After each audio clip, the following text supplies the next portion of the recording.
একটা অদ্ভুত পরিস্থিতি মধ্যপ্রাচ্যে, যে আলোচনা হয়েও হচ্ছে না, যুদ্ধ বন্ধ হয়েও হচ্ছে না, এমন একটা পরিস্থিতি চলছে মধ্যপ্রাচ্য জুড়ে। যার জন্য এখন যুদ্ধ নেই, কিন্তু সংকটটা কিন্তু দূর হয়নি, সংকট রয়ে গেছে। তার মানে যুদ্ধের সময় যেরকম সংকট থাকে, এখন সরাসরি হামলা পাল্টা হামলা বা আক্রমণ পাল্টা আক্রমণ না চললেও সংকটটা কিন্তু রয়ে গেছে। এবং এই সংকটের কারণে জ্বালানি তেলের দাম কমছে না। যেমন ইরান প্রতি মুহূর্তে মনে করে যে কোনো মুহূর্তে ইরান আক্রান্ত হতে পারে।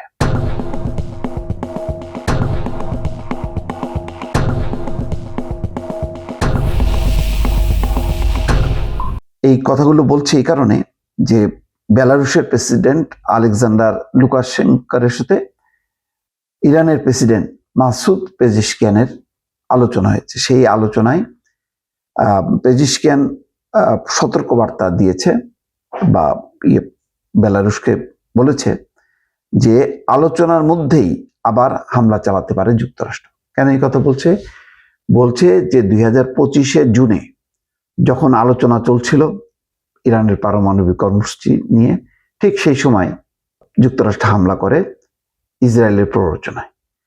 আবার এই বছর, পরের বছর 28 ফেব্রুয়ারি ঠিক একইভাবে আলোচনাটা আনুষ্ঠানিকভাবে শেষ হয়নি বা বাতিল হয়নি, কিন্তু তার মধ্যে ভয়ঙ্কর হামলা, যে হামলায় ইরানের সর্বোচ্চ ধর্মীয় নেতা আয়াতুল্লাহ আলী খামেনি, তার পুত্রবধূ অর্থাৎ মুস্তফা খামেনি, এখন যিনি সর্বোচ্চ ধর্মীয় নেতা, তার স্ত্রী, নাতি নাতনি, প্রতিরক্ষা মন্ত্রী, তার সেনাপ্রধান, আইআরজিসির প্রধান, সব বিশাল এক টিম একদম মুহূর্তের মধ্যে শেষ হয়ে গেল। তারপরে তো 40 দিনের টানা যুদ্ধ, সেই যুদ্ধ শেষ হলো পাকিস্তানের মধ্যস্থতায়। তারপরে তার মেয়াদ ছিল 10 দিন। 10 দিনের পরে এখন যেহেতু আলোচনা হয়নি, ট্রাম্প অঘোষিতভাবে অনির্দিষ্টকালের জন্য যুদ্ধবিরতি তিনি ঘোষণা করলেন। এখন ঘোষণা করলেন, কিন্তু এটা কি শেষ হয়ে গেল? শেষ হয়নি, যে কোনো মুহূর্তে হামলা হতে পারে, তেমনই শঙ্কা প্রকাশ করছে। বলছে যে যুক্তরাষ্ট্র এবং ইসরায়েলের উপর কোনো বিশ্বাস করা যায় না। এখন যেটা বলা হচ্ছে যে ইরানের পক্ষ থেকে হরমুজ প্রণালী খুলে দিলে তারা আলোচনা শুরু করবে। বলছে যে অবরোধটা তুললেই আলোচনা হবে, কারণ অবরোধকে বলা হচ্ছে ইরানের পক্ষ থেকে এটা যুদ্ধবিরতির লঙ্ঘন।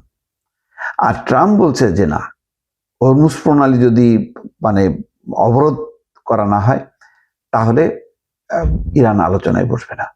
এই টানাপোড়েনে যে কোনো সময় যুদ্ধের সংখ্যা বাড়তে পারে, এবং ইরান যেমন রিজিড অবস্থায় আছে যে অবরোধ তুলতে হবে, আর ট্রাম্প বলছে যে না, অবরোধ রেখেই আলোচনা এবং চুক্তি স্বাক্ষর করতে হবে।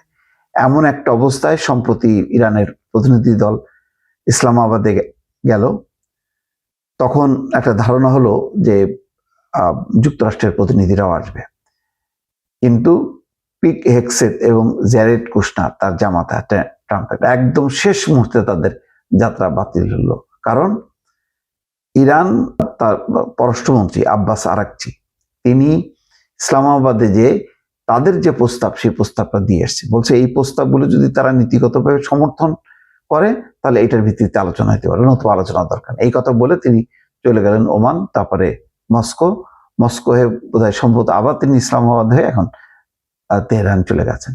ফলে এখন পুরোটাই ট্রাম্পও বলছে যে না, 18 ঘন্টা পাড়ি দিয়ে যাওয়ার দরকার নেই মার্কিন প্রতিনিধি দলের, কারণ ইরান যদি আলোচনায় বসে চুক্তি স্বাক্ষর না করে পারমাণবিক কর্মসূচি নিরস্ত্রীকরণ সংক্রান্ত প্রস্তাবনায়, তাহলে সেখানে যাওয়ার দরকার নেই। এরকম একটা অবস্থায় এখন আবার নতুন করে যুদ্ধের আলামত। খুব শিগগিরই নেতানিয়াহু যুক্তরাষ্ট্র সফর করবেন, এমন একটি কথা বলা হচ্ছে। তার মানে এখন যে অবস্থা, সেই অবস্থায় যেহেতু একটা অচল অবস্থা, এই অচল অবস্থা ভেঙে নতুন পরিকল্পনা নিয়ে ধুম করে আবার হামলা হইতে পারে যুক্তরাষ্ট্র এবং ইসরায়েলের পক্ষ থেকে। সেই কথাটি লুকাশেঙ্কোকে বলেছেন পেজিশকিয়ান।